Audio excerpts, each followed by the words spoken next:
October 2ನೇ ತಾರೀಕು. ಜಪಸರದಿಂದ ಆಶ್ಚರ್ಯಭರಿತ ಬದಲಾವಣೆಗಳು. ಪ್ರಿಯರೇ, ಜಪಸರ ಪ್ರಾರ್ಥಿಸುವುದು ಕಷ್ಟ ಎನ್ನುವವರು ಅಥವಾ ಜಪಸರ ಪ್ರಾರ್ಥಿಸಲು ಬೇಸರಿಸಿಕೊಳ್ಳುವವರು ಅರಿತುಕೊಳ್ಳಬೇಕಾದ 7 ವಿಶಿಷ್ಟವಾದ ವಿಷಯಗಳು. ಮೊದಲನೇದಾಗಿ, ಜಪಸರವನ್ನು ಪ್ರಾರ್ಥಿಸುವುದರಿಂದ ಸ್ವಾರ್ಥದಿಂದ ನಮಗೆ ಮುಕ್ತಿ ಸಿಗ್ತದೆ.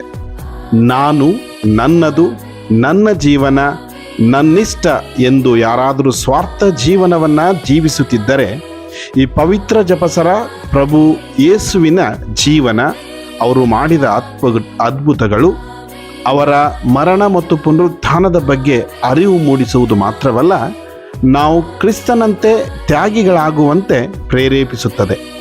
ಹಾಗೆಯೇ ಮಾತೆ ಮರಿಯಳ ಜೀವನ ನಮಗೆ ನಾವು ಹೇಗೆ ನಿಸ್ವಾರ್ಥದಿಂದ ಬಾಳಬೇಕು ಎಂಬುದನ್ನು ಕಲಿಸಿಕೊಡುತ್ತದೆ. ಆದ್ದರಿಂದ ನಾವು ನಮ್ಮ ಸ್ವಾರ್ಥತೆಯನ್ನು ಬಿಟ್ಟು ಬಾಳುವಂತೆ ಜಪಸರದ ಪ್ರಾರ್ಥನೆ ನಮ್ಮನ್ನು ಪ್ರೇರೇಪಿಸುತ್ತದೆ. ಇನ್ನು 2ನೇದಾಗಿ, ಜಪಸರದ ಪ್ರಾರ್ಥನೆ ಶಿಸ್ತು ಕಲಿಸುತ್ತದೆ.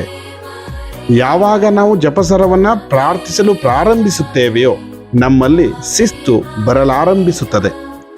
ನಾವು ನಮ್ಮ ಕೆಲಸಗಳ ನಿಮಿತ್ತ ಸುಸ್ತಾಗಿದ್ದರೂ ಆ ಸಮಯದಲ್ಲಿ ಹಠದಿಂದ ಪ್ರಾರ್ಥಿಸಿದರೆ ಅದರಿಂದ ಸಿಗುವ ಫಲ ಶಿಸ್ತು. ನಮ್ಮ ಜೀವಿತದ ಮೇಲೆ ನಮಗೆ ಸ್ವಯಂ ನಿಯಂತ್ರಣ ಸಿಕ್ಕಂತಾಗುತ್ತದೆ.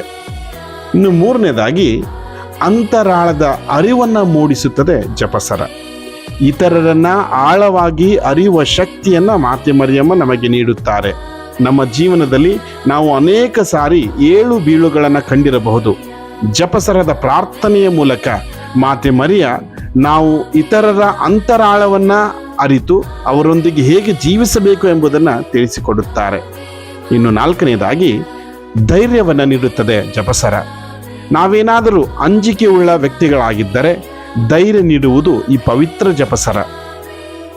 ನಾ ಕಂಡೆ ಮಾತೆಯ ಎಲ್ಲೆಡೆ, ದೂರವಾದವು ನನ್ನ ಸಮಸ್ಯೆಗಳು ನಾ ಹೋದ ಎಲ್ಲೆಡೆ ಎಂದು ಸಂತ ಮ್ಯಾಕ್ಸಿಮಿಲಿಯನ್ ಕೋಲ್ಬೇರ್ ಅವರು ಹೇಳುತ್ತಾರೆ. ನಾ ಕಂಡೆ ಮಾತೆಯ ಎಲ್ಲೆಡೆ, ದೂರವಾದವು ನನ್ನ ಸಮಸ್ಯೆಗಳು ನಾ ಹೋದ ಎಲ್ಲೆಡೆ. ಈ ರೀತಿ ಜಪಸರದ ಮೂಲಕ ಮಾತೆ ಮರಿಯಮ್ಮ ನಮಗೆ ವಿಶೇಷ ಧೈರ್ಯವನ್ನು ನೀಡುತ್ತಾರೆ. ಇನ್ನು 5ನೇದಾಗಿ, ಸಮಸ್ಯೆಗಳ ಪರಿಹಾರ. ಪ್ರಿಯರೇ, ನಮ್ಮ ದಿನನಿತ್ಯದ ಜೀವನದ ಚಟುವಟಿಕೆಗಳು ಸರಾಗವಾಗಿ ಸಾಗುವಂತೆ ಪವಿತ್ರ ಜಪಸರ ನಮಗೆ ನೆರವನ್ನು ನೀಡುತ್ತದೆ. ಸಮಸ್ಯೆಗಳು ಬಂದರೂ ಕೂಡ ಆ ಸಮಸ್ಯೆಗಳನ್ನು ಸರಾಗವಾಗಿ ಜಯಿಸಿಕೊಡುತ್ತದೆ ಈ ಪವಿತ್ರ ಜಪಸರ. ಇನ್ನು 6ನೇದಾಗಿ, ಎಚ್ಚರಿಕೆಯನ್ನು ನೀಡುತ್ತದೆ ಜಪಸರ. ಪ್ರತಿ ಸಲ ನಾವು ಪಾಪದಲ್ಲಿ ಬೀಳುವುದಕ್ಕಿಂತ ಮುಂಚೆಯೇ ಎಚ್ಚರಿಕೆಯನ್ನು ನೀಡುತ್ತದೆ ಈ ಪವಿತ್ರ ಜಪಸರ. ಇನ್ನು 7ನೇದಾಗಿ, ಜ್ಞಾನವನ್ನು ನೀಡುತ್ತದೆ ಜಪಸರ. ಅಜ್ಞಾನಿಯು ಜ್ಞಾನಿಯಾಗುವಂತಹ ವರವನ್ನು ದಯಪಾಲಿಸುತ್ತದೆ ಈ ಪವಿತ್ರ ಜಪಸರ. ನಾವು ಕೈಯಲ್ಲಿ ಹಿಡಿದರೆ ಜಪಸರ, ಮಾತೆ ಮರಿಯಲ್ಲಿ ಸಿಗುವುದು ನಮಗೆ ಪಾಪಗಳ ಪರಿಹಾರ.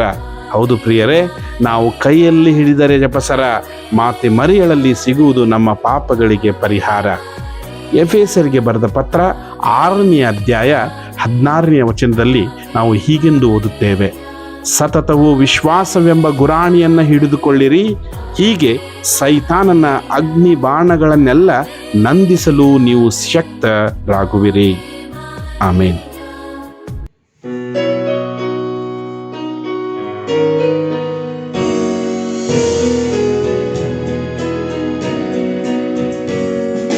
ನಮೋ ಮರಿಯೇ ಪ್ರಸಾದ ಪೂರ್ಣೆ ದೈ